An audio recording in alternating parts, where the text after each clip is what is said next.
La pollution plastique représente l'un des défis environnementaux les plus urgents de notre époque. À Obok, ville côtière nichée au nord-est de Djibouti, une initiative locale et durable apporte une réponse concrète à ce fléau mondial. C'est dans cette région, d'une beauté naturellement exceptionnelle, mais également d'une grande fragilité écologique, qu'est née la fabrique. Face à l'accumulation croissante des déchets, à la pression migratoire constante et à l'influence des infrastructures locales, le Conseil régional d'Obok, en collaboration avec la préfecture et l'OIM, a décidé de passer à l'action. Avec le soutien de l'Union européenne, une solution audacieuse et solidaire a vu le jour en 2022. C'est ainsi qu'est née la fabrique, un projet pionnier à la croisée des enjeux environnementaux, de l'économie sociale et de la dignité humaine. Donc c'est une unité qui est fonctionnelle depuis 2022. Nous produisons les pavés autobloquants, qui est une première au niveau national. Et les perspectives à moyen terme, à court et à moyen terme, c'est d'abord diversifier les produits que nous faisons en colorant le produit pavé donc autobloquant qui est ici, mais également nous allons construire des pavés routiers qui sont faits à base de tous les produits recyclés. La production est passée du début, on était à 50 pavés et aujourd'hui nous sommes pratiquement à 160 pavés par jour, soit donc 1,5 mètre carré, on va dire, à peu près dans 2 mètres carrés. Au centre de cette aventure, il y a Khadija. Elle est la seule femme à travailler au sein de l'équipe technique. Entourée d'hommes, elle tient sa place avec force et conviction. Pour elle, ce n'est pas qu'un emploi, mais une mission. Un engagement envers sa ville, pour un avenir plus propre. Mon nom est Khadija Ali Mohamed, j'ai 27 ans. Je fais partie des 5 employés ici et je suis la seule femme. Ça fait 3 ans que je travaille ici et j'en profite. Chaque jour, les déchets plastiques sont collectés par une trentaine d'habitants issus d'une communauté vulnérable, dont 16 hommes et 14 femmes.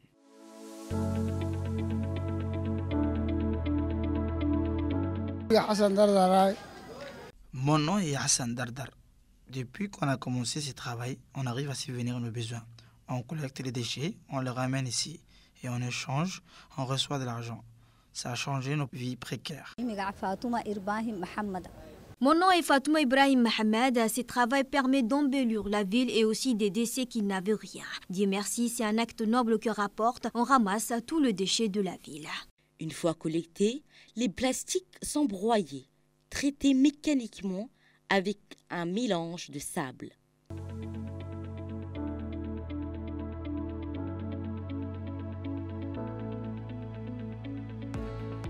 Résultat, un produit fini, des pavés prêts à être utilisés dans des projets urbains.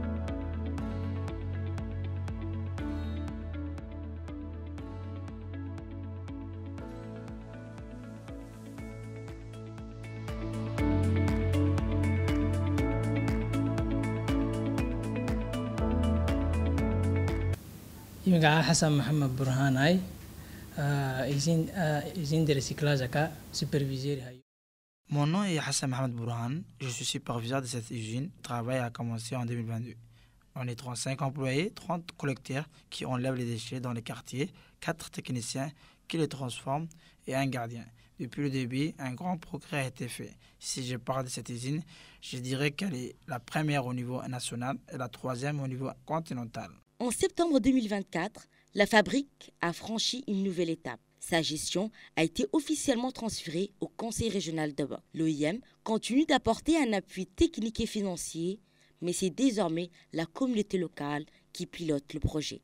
Grâce à cette initiative, les déchets sont devenus une ressource.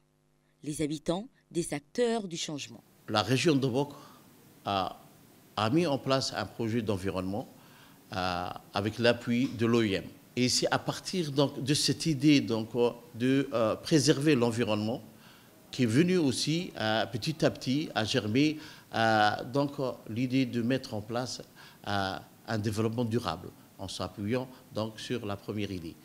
Et c'est là que nous avons mis en place la première fabrique, une fabrique d'abord artisanale, a vu donc ses effets limités. Et on s'est perfectionné à partir de là pour améliorer la production des pavés de la fabrique. Cette fabrique n'est pas là seulement pour sauvegarder l'environnement, mais aussi génère un développement et surtout des revenus pour les plus démunis. Selon Bianca de l'OIM, la fabrique est un exemple concret de mobilisation de la communauté pour une protection de l'environnement tout en créant des emplois. Et bien sûr, le projet de l'usine de recyclage ne serait pas possible sans l'appui de différents partenaires et bailleurs qui nous ont appuyés jusqu'à maintenant.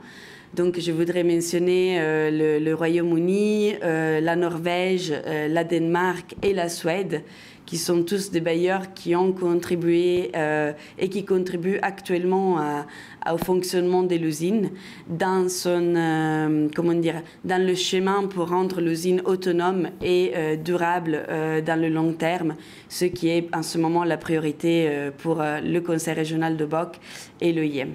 À Obok, chaque pavé raconte une histoire, celle d'un combat contre la pollution, d'un espoir partagé. C'est une petite usine qui, pierre par pierre, construit un avenir plus propre, plus juste, plus durable. La fabrique, là où le plastique cesse d'être un déchet, pour devenir une solution.